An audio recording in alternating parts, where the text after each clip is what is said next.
Good afternoon, our lovely viewers. Welcome back to S Class. Remember, S Class social media shot airs on social media. So today on S Class, we have brought Mr. Moses, who works with ACORD.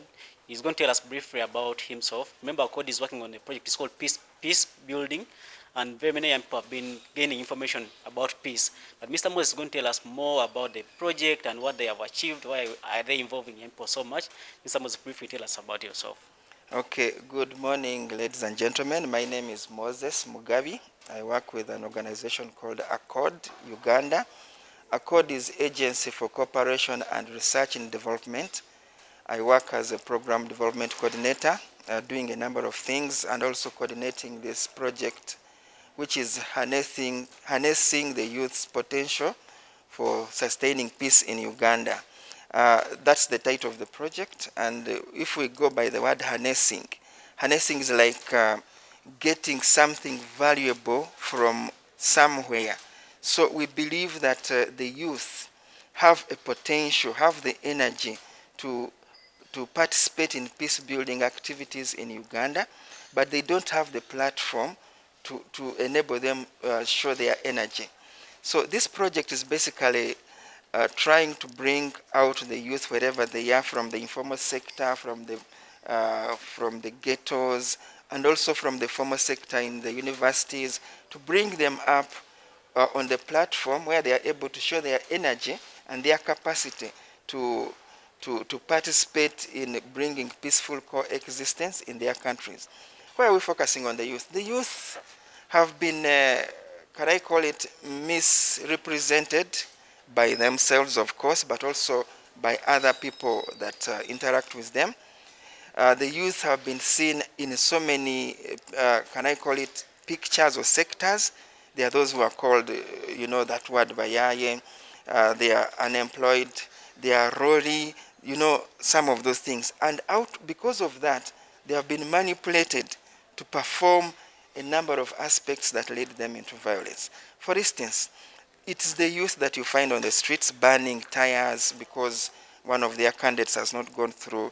It's the youth that you'll find in jail because they have been involved in some political or leadership-related conflict.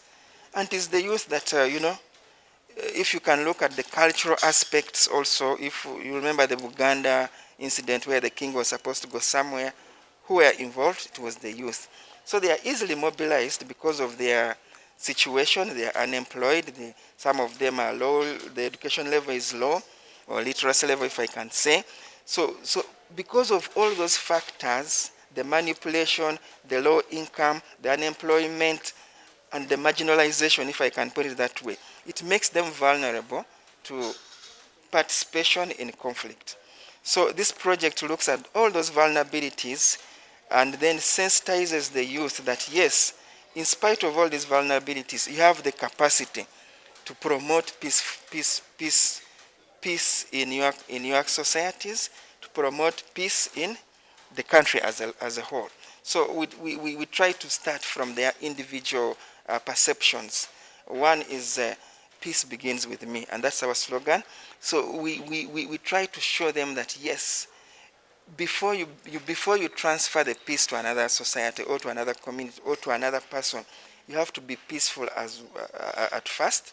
Then you are able to transfer that peace that you have to another one. For instance, if I can give you an example that sometimes I normally use, what has maybe a football team in England like Arsenal losing, what has it got to do to you, to the extent that you reach and box somebody because it's from the opposition team?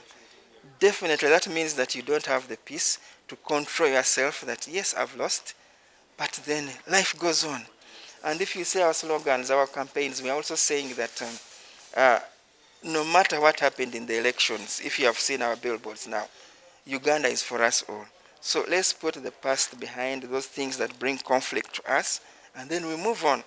So that's why we focus on the youth, because we believe that when they transform their innermost, they are able to transform their fellow colleagues and also to create a general community which is peaceful and they are living together. Yeah, the processes that we have taken to bring the youth to the platform has been a number of steps or activities, if I can say. One of them is that we have had generation for generation discussions or dialogues, whereby you have the older generation speaking their mind about youth and their peace building and leadership aspects, and also the younger generation, whereby they're also talking about what challenges and gaps are they seeing that are preventing them from participating in peace building activities, but also that are preventing them from being leaders. Of course, very interesting issues come up. The older generations say, you people, you're unruly, you cannot handle, you're still young. Whereas the young people say, but you say we are the leaders of tomorrow. Why don't we start now that we may get the experience for tomorrow? So those generation for generation activities bring about the leaders, if I can say, the older generation who are now leaders at local government level, sub-county level, and also the young people from the informal sector and the formal sector to discuss, to dialogue with them. Out of that, we pick out the key messages which we use now to advocate for peace building, for youth participation in peace building activities. So that's how our program is going, and right now at the stage at which we are at the stage at whereby we are now disseminating the messages from all the activities that we are doing. All the messages are focusing on how can young people be brought at the forefront of improving or promoting peace in their communities, as well as how can they be brought out to become like the leaders they are promised to be in future. Briefly, that's about the project. Thank you so much, Mr. Moses. Then, if I may ask, if you look at the youth of Uganda today, very many youth, like you said, they are fond of being into things of riots and demonstration, and they are mostly influenced by leaders. The youth that you have involved into the project, what have they achieved so far? Have they changed? Okay, there are a number of testimonies, and I think one of the things we shall do is to make like a documentary whereby we shall be seeing those testimonies. We started this project during just before the lockdown last year, and the skills that we gave to some of the youth, they testified that they helped them in their households. Because one of the ladies we trained, who was a market vendor, she openly said that the lockdown was very tough. We are staying together with the husband, nothing to do, food is not coming, and there was that tendency of the conflict just at household level. So she says that she was able to use the skills that she got to prevent, the conflict. And I was happy that she mentioned the basics like avoidance, such basics that they learn from there. So she learned how to avoid continuing the conflict with the husband, mitigation. Those are some of the things, the words she was using. How do we mitigate this? How do I get somebody to mitigate us in these issues? And she says those skills averted the potential violence that was going to be in the house. We have also trained border riders who move, border, and don't take this literally, but border people speak a lot. As soon as you sit on the border, somebody is telling you, oh, Vanang, government. So we have trained them in peace building skills in that as soon as they get a passenger, they're able to pass on a skill on how that person can remain peaceful, can contribute to peace building. Yeah, that way. Then, of course, we have also been able to look at the formal sector youth. We have looked at university leaders also, who, of course, our universities, there's a lot of strikes now and then, and we call that conflict.